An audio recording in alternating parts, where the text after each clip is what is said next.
Hello guys, myself Mohammad Arshad Beg and I am pursuing my MBA from SAS Institute of Management, Boise.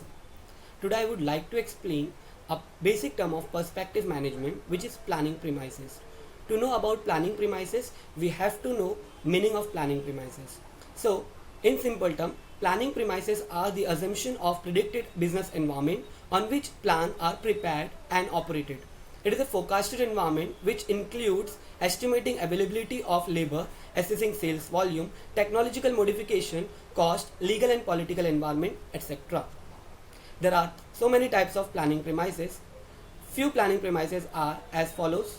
First, internal premises and external premises. Second one is controllable, semi-controllable and uncontrollable premises.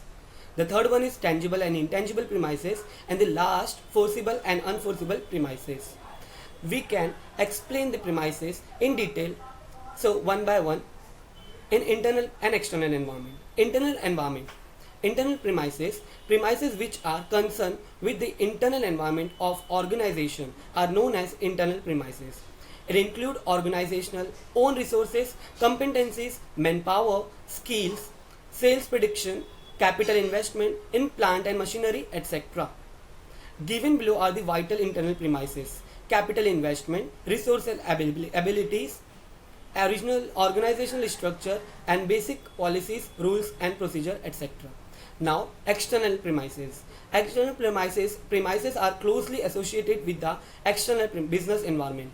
This business include social, economical, political and technological factors like national income, government policies, price level and technological modification, etc.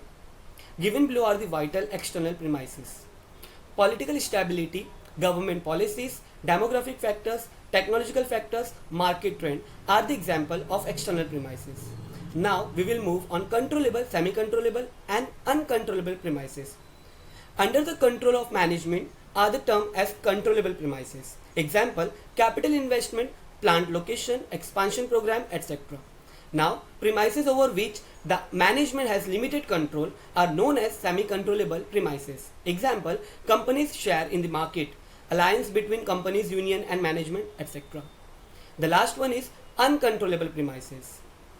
Premises like natural calamities, war, legal policies, population trend, government regulation, new invention, business cycle, etc. are the example of uncontrollable premises, which are completely beyond the control of company's management.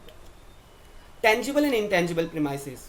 Tangible premises are those premises which can be measured or represented in numerical form are called tangible premises. Few examples of tangible premises are capital investment, labor, hour, industries, demand, labor of machine and equipment, etc. Now, intangible premises. It is totally opposite of tangible premises.